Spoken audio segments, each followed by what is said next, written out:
Hey, it's me, MLB. Here is part 5 of Sunshower, Aizawa, ex-female listener, ex-present Mike. Enjoy. I have no idea, you said, blinking at it and flipping it over in between your fingers. Don't tell me I forgot to give back all my keys for the apartment in America. I swear I handed them all back, you mumbled to yourself as you traced your finger from your other hand up and down the jagged edge of the key and stopped when you noticed a little nick taken out of the metal. Suddenly it clicked and you gasped. No way. There's no way, you said in excited disbelief. What is it? Hizashi asked, full of energy now that you were hyped about something. Do you know what this key is for? You squealed with unbridled excitement. A coffee chest, because I think I'm going to need more of this by the sounds of it, Aizawa said from beside you, before raising his coffee cup to his lips again for another sip. No, dummy. This is the key for the music room at our high school, you said with delight. Let's go there. Let's go after dinner. Please. Oh, please, let's go. I want to relive all the memories, you begged, turning and placing both hands on Aizawa's arm that was resting on the table beside you and giving him your very best bashful begging look. Hizashi blushed as he watched on. If you had done that to him, he would have pulled a ring out of thin air and asked you to marry him right there on the spot. That's trespassing, Aizawa commented as he reached into his pocket. But it's not. If I happen to be doing some security work at our old school and have a key as well. He then pulled out a set of keys from his pocket and your jaw dropped in playful surprise. No way, you said in disbelief. And I've been a teacher there for the last few weeks, Hizashi added in, and when you looked at him, he too was holding a key. You burst out laughing, letting go of Aizawa's arm to clap your hands with excitement. Oh, this is awesome! Let's go after dinner. I'm so excited. This is going to be so awesome! You gushed, your face flushing with delight. Sirs and madam, a waiter asked as he approached the table, are you ready to order? Yes, Aizawa replied. Ready and set, Hizashi replied brightly. Go, you joked, giving Hizashi a high five. Mummy! A little boy called from a table close to the window. It's snowing! It's snowing! A number of other patrons made sounds of delight and exclamation as they also looked out the window and saw the light fluff floating down outside. Funny, the weather app didn't say it would snow, a man commented to his wife. Aizawa smirked as he took a sip of his coffee and gave you a side glance. You said you wanted snow, didn't you? You smirked coyly at him. Treat me right and snow you shall have. I haven't even begun, he replied in his raspy voice as he took another sip of his drink and then looked down at his menu. His comment made your stomach flip and you quickly looked down at your menu too, as a quick gust of warm air swooped in and around you. Don't stress. We can ask for more time if you're not ready to order yet, Hizashi said, reaching across to place a hand on yours to get your attention. I'm not... I'll have the soup, please, you finally said with a sweat-dropped look on your face, looking up at the waiter. Okay, so Hizashi didn't hear Shouta then, you thought, as you waited for the boys to place their orders as well. You had been looking forward to dinner, and now you couldn't wait for dinner to be over so you could head out to your old school, and before you knew it, you were all done with dinner and paid and were on your way out the doors of the bar, ready to head out. Okay, so there's 3 of us and 2 cars, you said as you pulled your coat on in the foyer. Should we carpool? I'll drive, Hizashi offered quickly. Yin, ride shotgun. Gotcha, you said with excitement. Aizawa just pushed his hands deeper into his pocket as he stood behind you both.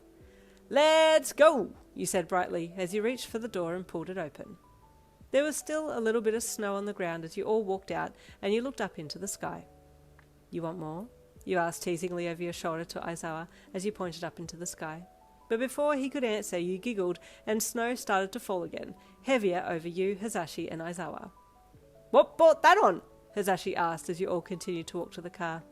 Oh, you giggled. Nothing.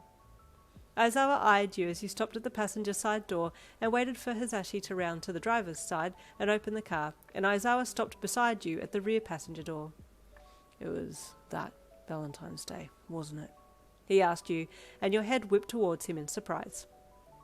How did you know? You asked as your face burned with slight embarrassment and wind picked up around you, lifting the fallen snowflakes and swirling them around you. Oh, this stupid quirk, you suddenly snapped. Stop it!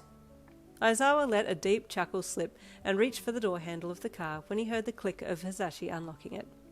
I figured it was, he replied calmly as he got in. You pouted and pulled your door open as well and got in too. "Time to go, kids," Hizashi joked as he started the car. "Next up, nostalgia!" As Hizashi drove along the quiet roads, you chatted, talking about random things from the past, and then the boys got into a lengthy conversation about something which allowed you to revisit that Valentine's memory that Aizawa had correctly guessed earlier. It had been the final Valentines of your high school year, and you weren't sure what to do. You didn't really have a crush on anyone per se, but you really did like your two best friends, Hizashi and Aizawa. They had been with you through thick and thin, and you wanted to show your appreciation of them being there for you. Deciding that you had nothing stopping you, you made them both chocolates and wrapped them as best you could, and then brought them with you to the school to give it to them.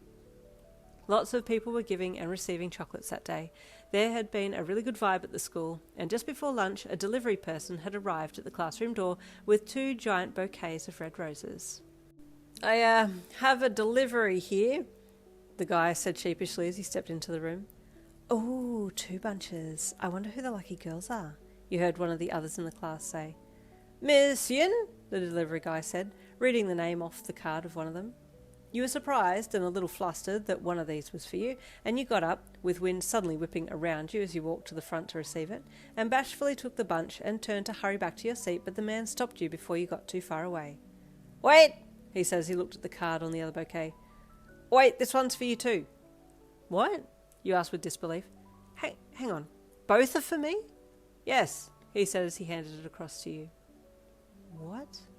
you said numbly, taking the other one too and pretty much being dwarfed by these bouquets.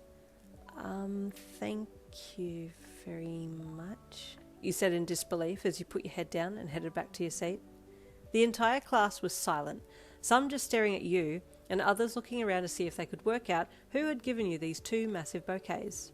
Hizashi had his head down, and Aizawa was just sitting there looking out from under his fringe with a bland expression on his face. The usual Aizawa look, really, so all eyes had landed on Hizashi and his unusual quietness. "Hey," someone whispered to the loud blonde. "Did you give those bouquets to Yin?" He looked at them with a blush on his cheeks, his voice being swallowed by his embarrassment. "Whoever gave them cares about Yin a lot," Aizawa suddenly chimed in. "The courage and expense it took to buy red roses and give them at school matches the same level as what the giver wishes for his or her feelings to reach Yin." The blonde quickly looked across to the Ravenette. "But," he said, "I couldn't afford—" His voice trailed off. "I know," Aizawa replied quickly. There was a moment's silence as the boys just stared at each other. "Sometimes the giver can tell when 2 people want the same thing," Aizawa said as he looked away. Hizashi caught on immediately, and his blush deepened. You too, having been listening in from between them amidst your massive bunches of roses, started to feel a little hotter under the collar as well. "Why is it suddenly so hot in here?" someone suddenly blurted out, and all you could do was hide your whole head in between your roses. Did Aizawa buy both of these, but one was supposed to be from Hizashi? What did he just say? Did they both want me? As in romantically? You blushed internally. Oh, stay tuned for next week to find out what the backstory is behind that one. I'll see you all then.